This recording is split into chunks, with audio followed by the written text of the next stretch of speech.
Passei boa parte da minha vida acreditando que o segredo da liberdade era não dever nada a ninguém, trabalhar duro, pagar as contas, economizar e um dia, quem sabe, viver tranquilo. Mas a verdade é que esse pensamento me manteve preso e mantém a maioria das pessoas também. O sistema quer que você tenha medo da dívida, porque o medo te torna previsível. E quem é previsível é controlável. A ironia é que o próprio governo vive de dívida. Ele imprime dinheiro que não tem, empresta o que não existe e cria riqueza do nada, enquanto te ensina a temer o crédito. A Receita Federal não quer que você saiba disso, porque se você entender, para de jogar o jogo deles e corrigir isso a tempo. Você percebe que o problema não é dever. É dever do jeito errado. Os ricos entenderam isso há séculos. Eles se endividam até morrer. E é justamente por isso que nunca ficam pobres. Endivide-se até morrer. Essa frase assusta quem ainda pensa como trabalhador, mas liberta quem pensa como investidor. Porque não é sobre irresponsabilidade, é sobre estratégia. É sobre usar o mesmo sistema que te prende, para construir algo que te liberta. Cada empréstimo inteligente é um degrau na escada da independência. E cada real de dívida boa é uma semente de liberdade. Quando entendi isso, parei de lutar contra o dinheiro e comecei a dançar com ele. E é aí que o jogo muda. Você percebe que o banco não é o inimigo, que o governo não é o guia e que a dívida não é o problema. É a ferramenta. A diferença entre quem vive escravo e quem vive livre está em uma única pergunta que ninguém faz. Para quem o dinheiro está trabalhando? E é exatamente sobre isso que eu quero falar. Sobre o lado oculto da dívida. Sobre a engrenagem que move o mundo, mas que a Receita Federal torce para você nunca descobrir. Cresci ouvindo que dívida era sinônimo de fracasso. Que o bom cidadão era aquele que não devia nada a ninguém, que vivia com o que tinha e que guardava o que sobrava. Essa é a grande mentira que mantém milhões de pessoas presas num ciclo eterno de escassez. Porque quem acredita que toda dívida é ruim, acaba rejeitando o único instrumento capaz de acelerar a criação de riqueza, o crédito inteligente. A verdade é que a diferença entre o pobre e o rico não está na dívida em si, mas no propósito dela. O pobre pega a dívida para sobreviver, o rico pega a dívida para prosperar. Enquanto um se endivida para comprar passivos, carro novo, celular de última geração, viagens, o outro se endivida para adquirir ativos que geram renda. O empréstimo não é o vilão, é a ferramenta, só que poucos foram ensinados a usá-la. Os bancos, curiosamente, adoram quem tem medo de dívida, porque quem tem medo aceita juros, taxas e condições absurdas só para ficar em paz. O sistema foi desenhado para isso. Ele quer que você se sinta culpado por dever, mas nunca poderoso por investir com dinheiro emprestado. Eu descobri cedo que os bancos podem ser inimigos, ou podem ser sócios. Tudo depende de como você joga o jogo. Quando eu comprei meu primeiro imóvel, não tinha dinheiro suficiente para pagar à vista. Peguei dívida. Muita gente me chamou de louco. Mas esse imóvel se pagou sozinho com o aluguel. E com o lucro, peguei outro empréstimo. E outro. Foi aí que entendi. A dívida só é ruim quando te empobrece. Quando ela te enriquece, ela deixa de ser dívida e se torna alavancagem. E a elite sabe disso há séculos. A grande tragédia é que as escolas nunca ensinaram essa diferença. Elas programaram você para trabalhar, ganhar, pagar impostos e temer dívidas. Eu fiz o oposto. Aprendi a fazer a dívida trabalhar para mim. É aí que o jogo começa a mudar. E quando você entende isso, você começa a perceber o que mais o governo não quer que você saiba. Muita gente me chama de arrogante quando digo que os ricos não pagam impostos. Mas o que elas não entendem é que isso não é uma questão de moral. É uma questão de inteligência financeira. O sistema foi criado pelos ricos para os ricos. E quem não entende as regras desse jogo acaba virando a peça que sustenta todo o tabuleiro. Os ricos não fogem dos impostos. Eles simplesmente jogam de acordo com as regras que o governo permitiu. Quando eu comecei a estudar o fluxo de dinheiro, percebi que o governo recompensa exatamente o que ele quer incentivar. Quer mais moradias? Dá benefícios fiscais para quem investe em imóveis. Quer mais empregos? Dá deduções para quem empreende. Quer mais energia limpa? Dá crédito para quem constrói usinas solares. Os ricos só entenderam o óbvio. Pagam menos porque fazem o que o governo quer que eles façam. Já os pobres e a classe média seguem o manual do medo. É curioso ver como o trabalhador acredita que ser honesto é pagar tudo direitinho, sem entender que o próprio sistema o pune por isso. Ele ganha, paga imposto, consome e paga mais imposto. Enquanto isso, os ricos ganham, investem, criam empresas e usam a dívida para reduzir tributos. O governo os recompensa por movimentar a economia e não por trabalhar mais horas. Meu contador uma vez me disse algo que nunca esqueci. Robert, o imposto é o preço da ignorância financeira. E ele estava certo. Porque no fim das contas, quem conhece as brechas legais não está burlando o sistema. Está usando o mesmo manual que o governo escreveu. A Receita Federal sabe disso. Só não quer que você saiba. Porque quanto mais gente entender isso, menos gente ela consegue controlar. E é aqui que o jogo começa a ficar interessante. Porque, se você entende como os ricos usam as leis fiscais a seu favor, começa a perceber que a dívida não é um fardo. É uma estratégia. Uma ponte para um território onde os impostos se tornam quase invisíveis. Mas para chegar lá, primeiro é preciso mudar de mentalidade. E, principalmente, entender como transformar o banco no seu aliado. A maioria das pessoas tem medo de banco. Elas o veem como uma entidade fria, poderosa, que suga o dinheiro do trabalhador. E, em parte, elas estão certas. O banco realmente vive de quem não entende o jogo. Mas o que ninguém te contou é que o mesmo banco que destrói quem pensa como empregado é o mesmo que enriquece quem pensa como dono. O segredo não está em fugir do banco, está em usá-lo como parceiro estratégico. Quando eu era jovem, o banco era meu inimigo. Eu odiava a ideia de dever dinheiro. Mas um dia percebi algo. O banco não se importa com moral, ele se importa com o risco. Se você mostra que sabe o que está fazendo, ele abre as portas. Se você demonstra controle, ele confia. Foi aí que mudei a forma de pensar. Em vez de pedir dinheiro para consumir, comecei a pedir dinheiro para construir fluxos de renda. O banco se tornou meu sócio silencioso. Usei empréstimos para comprar imóveis que se pagavam sozinhos. E quando um imóvel estava quitado, eu refinanciava. Pegava mais dinheiro sobre o valor valorizado e comprava outro. O banco ganhava com os juros e eu ganhava com os ativos. Um jogo de ganha-ganha. Enquanto o pobre trabalha para pagar dívida, o rico cria dívida para fazer o dinheiro trabalhar para ele. A diferença está no propósito da dívida e na mentalidade de quem a assume. Os bancos, na verdade, amam os ricos. Não porque eles têm dinheiro, mas porque eles sabem multiplicá-lo. O banco não quer seu salário, ele quer sua inteligência financeira. Ele quer segurança, fluxo, resultado. Quando você entende isso, para de temer o sistema e começa a pilotá-lo.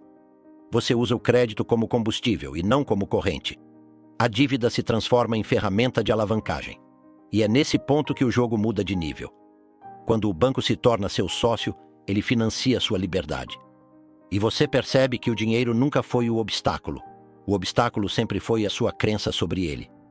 Mas para entender a próxima camada desse jogo, é preciso mergulhar no segredo que quase ninguém entende. O ciclo das dívidas infinitas, onde cada empréstimo gera mais riqueza do que o anterior. A primeira vez que ouvi a expressão dívida infinita, achei absurda. Como alguém poderia viver endividado para sempre e ainda enriquecer com isso? Mas foi justamente quando entendi esse conceito que percebi o quão limitado era o pensamento financeiro tradicional. Os ricos nunca tentam quitar suas dívidas. Eles as reciclam. Eles as transformam em combustível. A cada ciclo de dívida, o patrimônio cresce e o imposto diminui. Imagine que você compra um imóvel de investimento com um empréstimo. O aluguel paga as parcelas e ainda sobra lucro. Depois de alguns anos, o imóvel valoriza. Você o refinancia, pega outro empréstimo usando o valor apreciado como garantia e compra outro ativo. E o ciclo recomeça. A dívida antiga é substituída por uma nova, maior, mas o fluxo de caixa também é. É assim que o patrimônio cresce sem nunca precisar ser pago. A dívida vira ponte, não prisão. Os pobres veem dívida como algo a ser eliminado. Os ricos, como algo a ser administrado. Enquanto o trabalhador comum comemora o dia em que quitou tudo, o investidor comemora o dia em que o banco lhe oferece mais crédito. É contraintuitivo, mas é assim que o sistema foi desenhado. o dinheiro precisa circular. E quem controla esse fluxo, quem cria dívida produtiva, se beneficia da inflação, dos juros e até dos incentivos fiscais. Esse é o jogo dos ativos que se pagam sozinhos.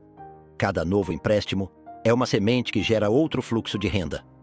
E como os ativos produzem o dinheiro que paga as dívidas, o investidor se liberta da necessidade de trabalhar por dinheiro. Ele constrói um império sobre o alicerce de uma coisa que a maioria das pessoas teme: a dívida. Só que a diferença está em quem controla quem. O pobre é controlado pela dívida. O rico controla a dívida. E quando esse ciclo atinge maturidade, acontece algo quase inacreditável. O investidor pode continuar pegando dinheiro emprestado até o fim da vida e nunca precisar pagar do próprio bolso, porque a morte, ironicamente, se torna parte da estratégia. E é aí que o sistema revela sua face mais secreta: o que acontece quando o devedor morre. Pouca gente percebe que até a morte é usada como estratégia no jogo dos ricos. Enquanto a maioria teme deixar dívidas para os filhos, os verdadeiros investidores estruturam suas dívidas de modo que elas morram com eles e os ativos continuem vivos. É um sistema frio, mas genial. Os ricos usam a própria mortalidade como blindagem fiscal. Quando morrem, parte da dívida é eliminada e o patrimônio passa limpo, reavaliado com novas oportunidades de crédito. Eu me lembro de quando um mentor me explicou isso pela primeira vez. Ele disse: Robert, a morte é inevitável, mas o imposto sobre ela é opcional. Eu não entendi de imediato. Depois percebi que as grandes fortunas não desaparecem porque estão alavancadas em ativos, empresas e fundos estruturados que se perpetuam. Quando o dono morre, a dívida é quitada com seguros e os bens continuam produzindo. O imposto sucessório é minimizado e a roda gira de novo. O governo odeia esse tipo de estratégia porque ela expõe a fragilidade do sistema tributário. O cidadão comum paga tudo em vida e ainda deixa dívidas ruins na morte. O rico, por outro lado, cria dívidas boas que compram ativos, usa o lucro desses ativos para financiar novas aquisições e garante que, quando morrer, suas empresas, imóveis e investimentos continuem funcionando como se nada tivesse acontecido. A morte não interrompe o fluxo, ela o renova. É por isso que os bancos e as grandes famílias têm departamentos inteiros dedicados ao planejamento sucessório. Não é sobre herança, é sobre continuidade. O segredo é fazer com que os passivos morram com você, mas os ativos continuem gerando renda eterna. O seguro de vida, por exemplo, não é uma proteção emocional, é uma engrenagem fiscal. Ele quita dívidas e mantém a máquina girando sem que o Estado toque no patrimônio. E é nesse ponto que o jogo deixa de ser sobre dinheiro e passa a ser sobre poder. Porque quando você entende que pode morrer devendo e ainda deixar riqueza para os seus herdeiros, percebe que a dívida é mais do que uma obrigação. É uma arma. E como toda arma poderosa, ela precisa ser usada com inteligência. Mas antes de chegar lá, é preciso entender o tabuleiro em que tudo isso acontece. O jogo do dinheiro que o governo nunca quis que você entendesse. Quando eu era jovem, achava que o governo existia para nos proteger. Depois percebi que ele existe para se sustentar. E a principal forma de fazer isso é através do medo e da ignorância financeira. O governo não quer que você entenda o jogo do dinheiro, porque quando você entende, você para de jogar o papel que te deram. O do trabalhador obediente que paga tudo, consome tudo e morre devendo tudo. Mas devendo do jeito errado. A escola te ensinou a ser empregado. O banco te ensinou a dever. E o governo te ensinou a pagar. Esse é o triângulo da escravidão moderna. Nenhum desses três quer que você pense como investidor, porque o investidor joga fora das regras. Ele cria empresas, gera fluxo, deduz impostos e usa a dívida como motor de crescimento. Ele aprende a fazer o sistema trabalhar para ele. E quando isso acontece, o governo perde o controle sobre ele. Foi assim que percebi que o dinheiro não é real. Ele é uma ilusão controlada por confiança e fluxo. O governo imprime, o banco distribui e o povo consome. Mas os ricos, eles criam o próprio dinheiro, através de ativos que produzem fluxo de caixa constante. Eles não dependem do sistema, eles o dominam. E quanto mais dívida boa criam, mais se beneficiam da inflação, porque a moeda se desvaloriza, mas os ativos permanecem e crescem. O jogo é simples, mas brutal. O governo recompensa quem produz e pune quem consome. Ele não quer que você perceba isso, porque o dia em que você entender, vai parar de ser tributável. Vai parar de trabalhar para pagar juros. Vai começar a criar valor e transferir risco. E é exatamente isso que os ricos fazem. Eles não quebram o sistema. Eles o reescrevem de dentro para fora. E é nesse ponto que a dívida infinita deixa de ser apenas uma técnica e se torna uma filosofia. Porque quando você entende o jogo do dinheiro, percebe que a liberdade não vem de pagar dívidas, vem de fazer as dívidas te pagarem. E esse é o segredo que conecta tudo. O ativo que paga sua dívida enquanto você dorme. Quando entendi que a dívida podia trabalhar para mim, tudo mudou. Até então, eu achava que o único jeito de pagar empréstimos era com o suor do meu trabalho. Mas o segredo é outro. Quem paga as dívidas dos ricos são os ativos, não o trabalho, não o salário, não o esforço. É o dinheiro gerado por investimentos inteligentes que funciona 24 horas por dia, mesmo enquanto você dorme. O ativo é o verdadeiro empregado do rico. Ele não tira férias, não reclama, não adoece. Imóveis alugados, empresas bem estruturadas, royalties de livros, dividendos de ações, todos são fluxos de renda que trabalham em silêncio para cobrir os custos e ampliar o lucro. Enquanto o pobre acorda para pagar boletos, o investidor acorda para reinvestir o que seus ativos geraram. O ativo é o que transforma a dívida em alavanca. Foi assim que percebi o poder do fluxo de caixa. O fluxo é o oxigênio da liberdade financeira. Quando o dinheiro entra sem depender do seu tempo, você está livre. E quando esse fluxo cobre todas as suas dívidas, você descobriu o que chamo de independência invisível. Aquela que o banco não consegue medir, mas que você sente toda manhã quando percebe que o sistema trabalha a seu favor. É uma sensação estranha no começo, a de saber que deve milhões, mas dorme em paz. Porque cada real de dívida está amarrado a um ativo que se paga sozinho. É contra-intuitivo, mas libertador. O problema é que a maioria nunca chega a esse ponto, porque está presa à mentalidade de quitar para se livrar. E nessa ânsia de se livrar da dívida, se livra também da oportunidade. Os ricos entendem que o dinheiro nunca dorme. E se o dinheiro não dorme, por que você dormiria preocupado com ele? É por isso que as famílias milionárias não vivem de salário, vivem de fluxo. E é esse fluxo que garante não só o presente, mas também o futuro. O dinheiro que continuará circulando mesmo depois que eles se forem. Esse é o princípio da mentalidade do dinheiro eterno. Eu sempre disse que o dinheiro é uma crença, e como toda crença, ele precisa ser ensinado. A maioria das famílias ensina os filhos a trabalhar pelo dinheiro. As famílias ricas ensinam o dinheiro a trabalhar pelos filhos. Essa é a diferença entre deixar uma herança e deixar um legado. A herança acaba, o legado se multiplica. E o que multiplica o legado é a mentalidade do dinheiro eterno. Aquela que transforma cada dívida, cada ativo e cada ciclo em um sistema vivo, que continua crescendo mesmo depois que você parte. O dinheiro eterno não é sobre acumular, é sobre perpetuar. É quando o conhecimento financeiro se torna parte do DNA da família. Quando os filhos entendem que a dívida pode ser uma ferramenta e não um peso. Quando aprendem a usar o crédito para comprar liberdade e não status. O verdadeiro legado não é o patrimônio, é a mentalidade que cria patrimônio. E é por isso que famílias ricas raramente voltam à pobreza. Elas não passam bens, passam crenças. Quando construí minha primeira empresa, não pensei em quanto dinheiro ela me daria, mas em quanto ela sobreviveria sem mim. Esse é o teste da riqueza verdadeira. O que acontece quando você não está mais lá? A maioria dos empreendedores constrói negócios dependentes de si mesmos. Os ricos constroem sistemas que funcionam sozinhos, alimentados por ativos, fluxos e, sim, dívidas inteligentes. O dinheiro eterno é um organismo. Ele se retroalimenta. As pessoas acham que liberdade financeira é sobre se aposentar cedo. Eu aprendi que é sobre deixar algo que nunca se aposenta. Quando seus ativos continuam gerando renda para seus filhos, e os filhos usam essa renda para criar novos ativos, o ciclo se completa. A dívida vira combustível, o ativo vira motor, e o legado vira estrada. Nada para. Tudo flui. É o dinheiro em estado puro, eterno, livre e multiplicador. Mas há um último ponto, talvez o mais desconfortável de todos. Porque entender o dinheiro eterno é entender que, no fundo, evitar a dívida é o mesmo que evitar a liberdade.